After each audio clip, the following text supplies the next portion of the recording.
Hello, and welcome to Anime Audio Commentary.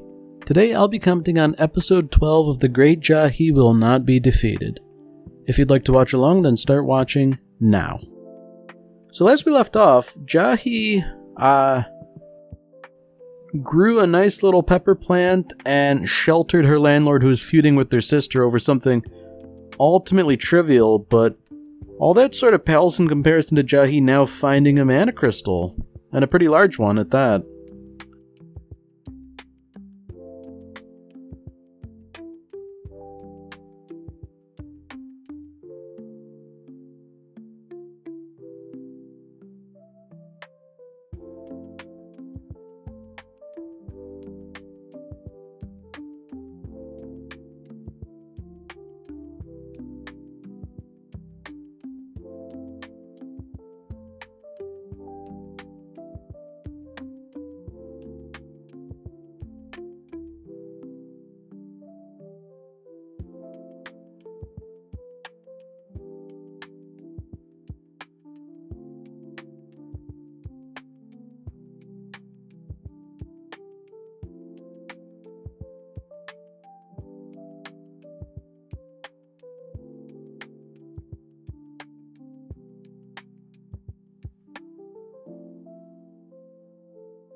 You know, I feel like when you come across a mana crystal just sort of sitting on a manhole cover, as indeed Jahy did, I feel like there are really only two possibilities at work here.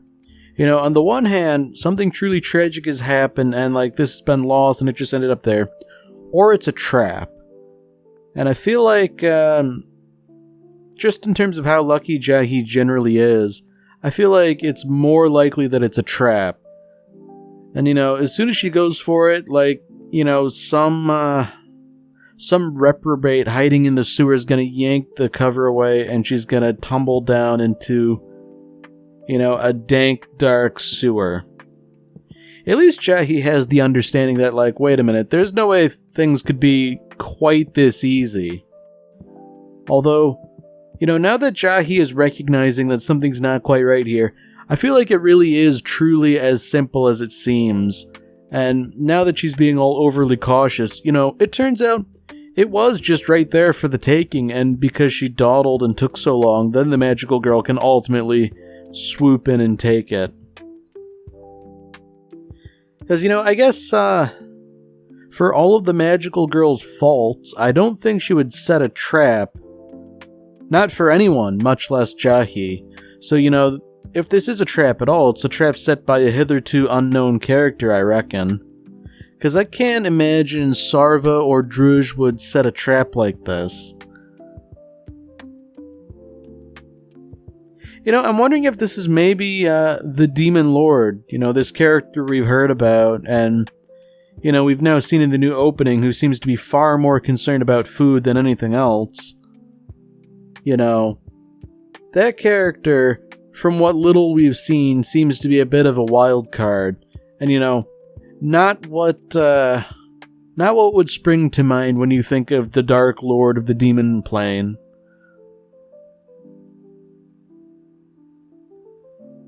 Alright, so I think once again, Jahy is, you know, thinking a little too hard about things.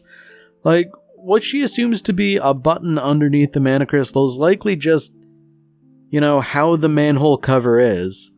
Like, I'm pretty sure they're, like, cast metal, you know? Like, molten metal is poured into a mold. So, like, to go out of your way to manufacture a manhole cover that has an integral button in it, like, all that just to booby trap something for Jahy, I feel like, you know, that's kind of misplaced effort.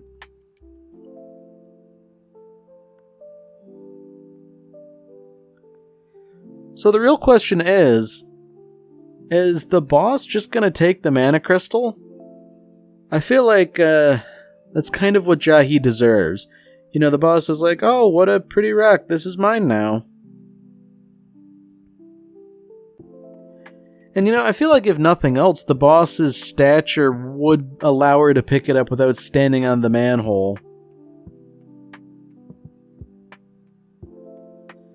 Now, I guess there's something to be concerned about with, you know, the boss coming into contact with something like this. There would obviously be some sort of bad luck associated with it. It's nice that Jahy is concerned to some degree, whether or not it's actually a trap. Wow, you know, I think this is a pretty solid confirmation that it's not a trap. You know, any trap that can be defeated by sliding along the ground like that, then, you know, is it really a trap to be concerned about? Now, I guess the question does remain, where did this mana crystal come from? Because it seems to be the general size and shape of the one Jahy had before that was taken from her.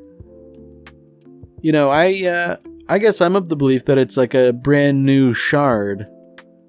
Because if it wasn't, then that would open up a bunch of new questions like, why did the magical girl lose it?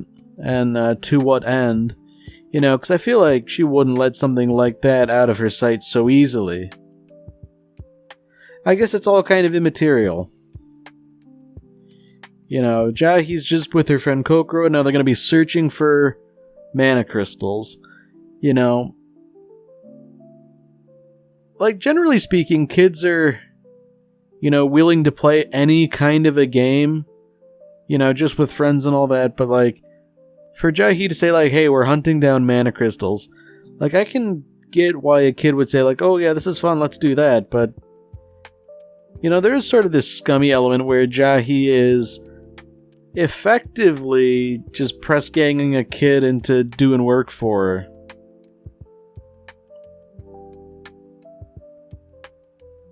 So, of course, while Kokoro's doing the work, Jahy is going to be preoccupied with this slide and, you know, like, oh, it might be fun to go down that. It is also sort of interesting that she realizes she's become preoccupied with the slide. Because, you know, like, despite outward appearances, Jahy's not actually a kid, so this sort of thing should have no real lasting appeal, but... man... you know, I guess I never would have assumed Jahy would be so taken in by a playground and, you know, the sorts of things they would have around there. I guess it sort of speaks to her just level of mental development where it's like, oh yeah, slide, that would be fun to do.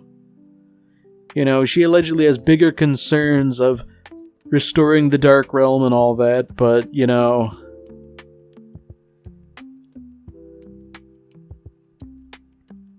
it's kind of an unfortunate realization where it's like, wait a minute, I was second in command and I was feared and respected, and now I'm playing around on a playground and picking flowers. And you know, she's trying to like cope and say like, ooh, I should give Kokoro this flower to really just sink my hooks into her and to get her to do my bidding. But like, that really is just a whole bunch of cope right there. You know, she knows what's going on. She's just unwilling to admit it. You know, Jahy's becoming essentially greatly acclimatized to Earth. Oh. Oh dear indeed. You know, I didn't expect things to take a turn like this, but I guess good on Jahy for intervening. Although at the same time, you know, I'm wondering if maybe Jahy's acting a little too quickly because she doesn't understand the full story. Yeah, okay. There we have it, you know. Her instinct is laudable, but, like, that guy was a good Samaritan, too.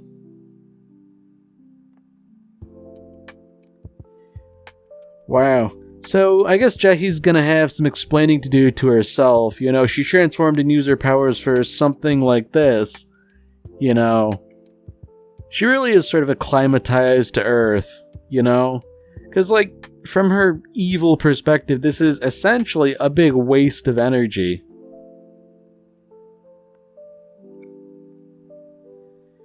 It's kind of a good thing that no one else is really around to see this. At least no one who really knows Jahy and what she's all about, because otherwise she would be absolutely ripe for teasing at this point.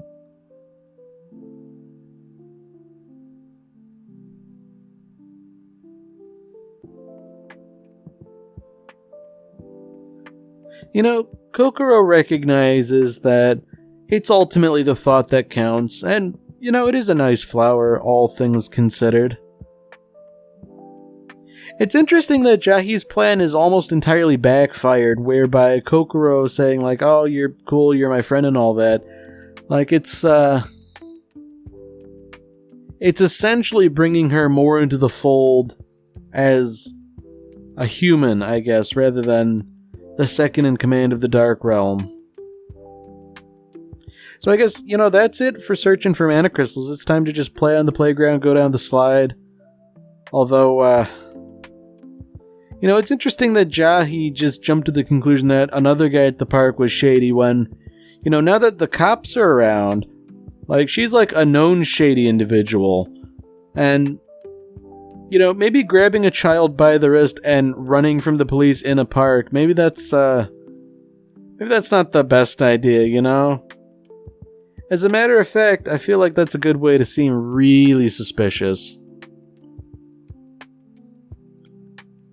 Although I guess, it's kind of working out for Jahy. Man, imagine being a cop and your quarry just hides a little bit and that's it. It's not exactly a good look for law enforcement here. And I feel like Jahy's giving Kokoro the wrong impression here, because, like, the cops aren't doing anything wrong. Like, Jahy really is a suspicious individual who should be imprisoned. And, like, she's sort of framing the situation to Kokoro that, like, look, I'll distract the bad men so you can run away. And I guess that is what Jahy's doing. She's distracting them. But it's almost like she wants an excuse to play on the playground. It really is unfortunate that the police are somehow powerless to stop her. I feel like, given that there's two of them, maybe they could work together. Or, failing that, maybe one of them could just, like, tase her, Like, I think she would certainly deserve it, seeing as how, upon seeing the police, she immediately decided to run away, as guilty people are wont to do. Ooh. So yeah, the landlord's gonna get called, which is bad for Jahy. Although I feel like it's probably better than it could have been, considering Jahy and the landlord recently sort of came to an understanding. I feel like maybe like a chokehold would be warranted, but the landlord probably wouldn't treat her too harshly after that whole clothes stretching business.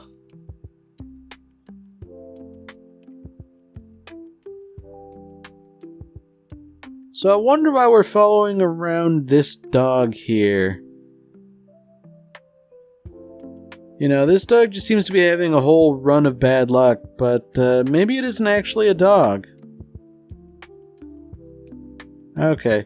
Yeah, I guess, assuming this had to do with Sarva, but I guess her latest potion didn't quite work, or perhaps it did work, but she accidentally drank it herself. Kinda hard to tell with her. Like, really, the only constant when you're dealing with Sarva is that the plan will, at one point, backfire horribly.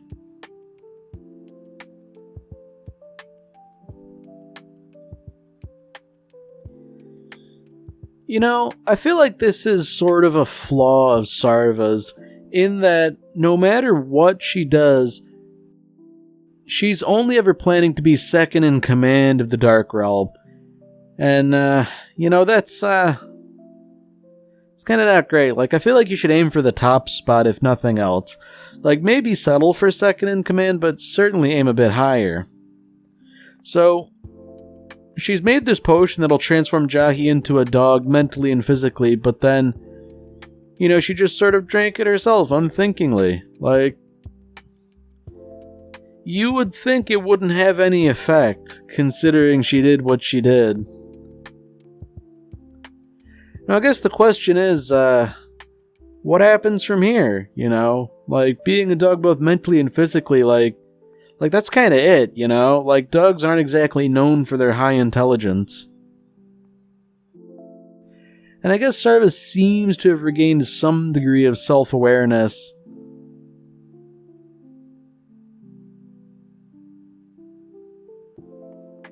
Okay, so seemingly the potion has like a little built-in time limit, which, you know, I feel like maybe, I guess it's a good thing for Sarva, but, you know, if you were intending to dose Jahy with this, maybe you'd want it to be permanent.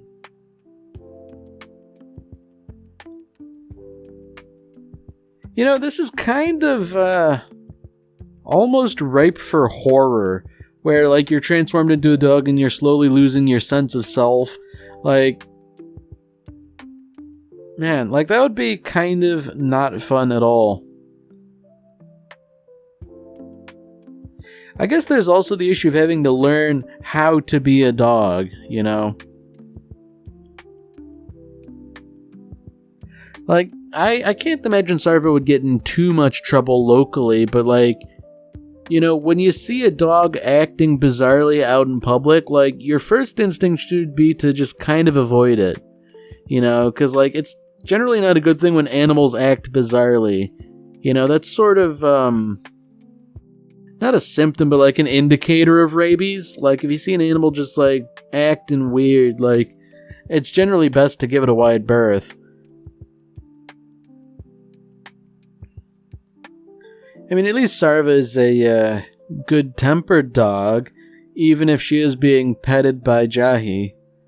Like, there's gotta be a certain degree of just utter hopelessness that would come with something like that. Like, you know, you can't even properly maul Jahy as a dog, you know, you are subject to being pet.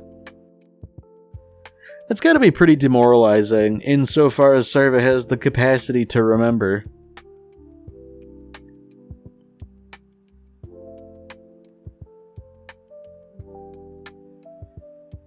So I feel like it's also a mark in favor of Jahy that she just sort of treats this stray dog so kindly. You know, I don't know if she necessarily would have done that earlier on in the series, but that she has now. You know, that's certainly got to be indicative of character to some degree.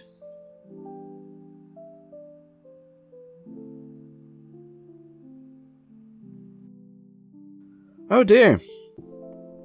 So, Sarva's just suffering, I guess. You know, she spent the whole day playing with Jahy, now she's caught out in the rain as a stray dog, and, you know, at least like an ordinary dog has like some base level of survival instincts. I feel like Sarva probably doesn't have them to the same degree.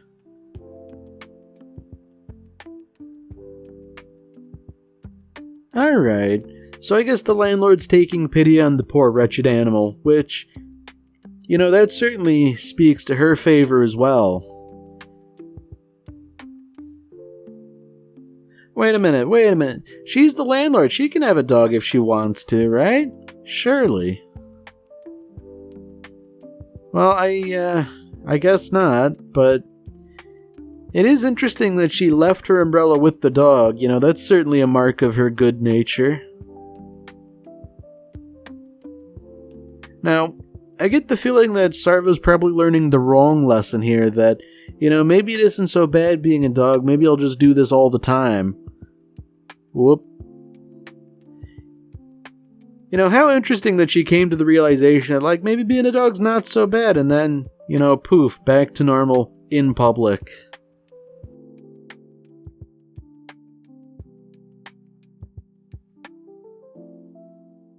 So I guess, unfortunately, Sarva will be remembered as this really friendly stray dog that everyone found and interacted with.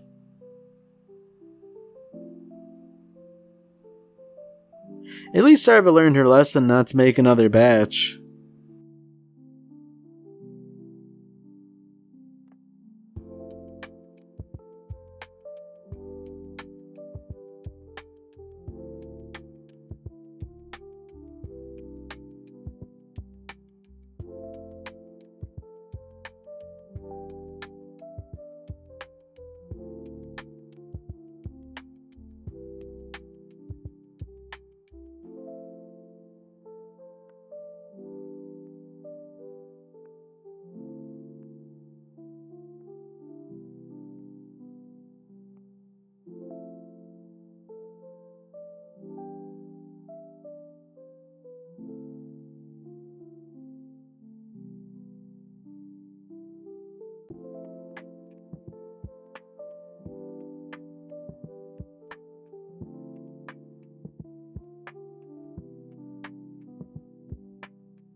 Alright, so now with Kokoro, it seems like Jahy really just wants to go play at the park again. You know, the idea is that they'll be going for mana crystals, but... So I guess Jahy's taking Kokoro to the mall to buy, snacks and things like that. Ooh. You know things are bad when Jahy's willing to spend her money on someone else.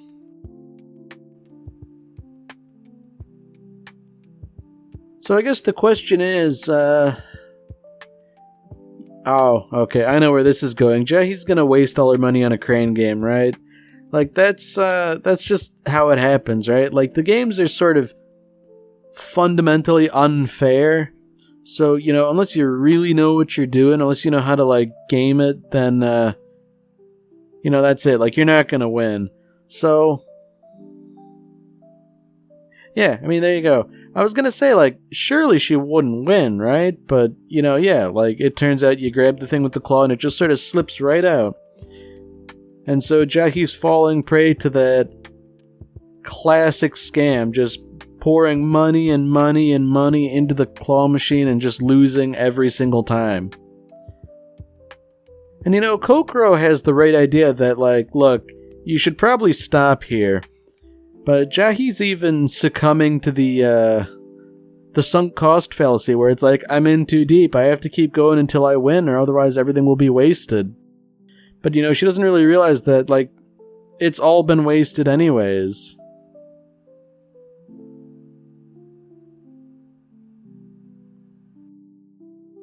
Okay, so I guess it was that easy after all, but, in the end, Jahy spent so much money that, it's probably not a good situation, but if Kokoro's happy, then, maybe she can kind of live with it and just subsist off of very little food for the near future.